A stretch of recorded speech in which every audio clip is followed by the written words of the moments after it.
Je m'appelle Daniel Brunier, je suis l'époux de Paola Thierry. Nous sommes ici propriétaires de 12 hectares de terrain et on a eu l'opportunité de les récupérer il y a 1 an puisque c'était un fin de bail.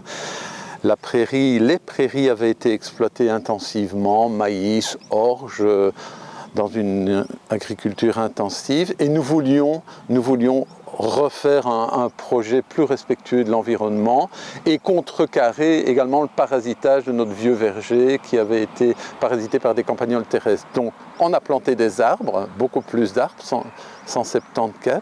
Les moutons appartiennent à un propriétaire du village qui les met pour un désherbage, entretien de la parcelle, et c'est pour aussi éloigner tous ces parasites. Les campagnols n'aiment pas le piétinement. Et il les met à titre gratuit. C'est vraiment du win-win.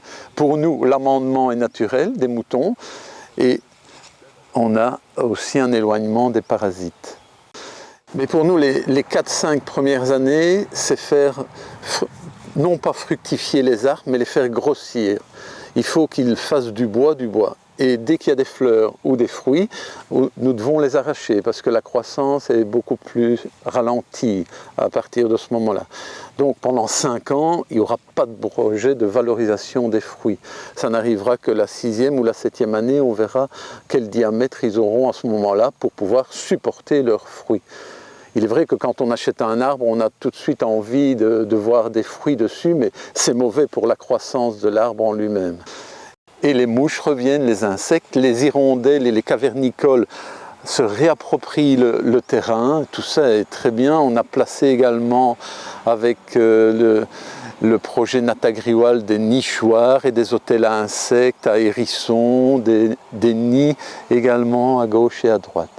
Ici, sur côté sud, ce sont des bois Natura 2000 et de fait, on remarque que les chevreuils, depuis plus d'1 an, retraversent le verger. Le maillage, maintenant, est interconnecté, du moins autour de notre parcelle, puisque là, ce sont des bois appartenant à la région wallonne, qui fait que maintenant, on peut déjà plus se rapprocher de ce bois Natura 2000.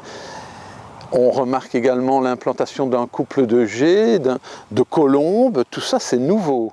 Au départ, on était seuls, mais on avait du temps et on s'est investi dans des cycles de conférences, rencontres de personnes, différentes réunions, un partenariat avec ces différentes personnes que je vous ai déjà citées, le CRAO de Jean Blou, Diversifruits, l'ADNF aussi était présente, et le CEDAF.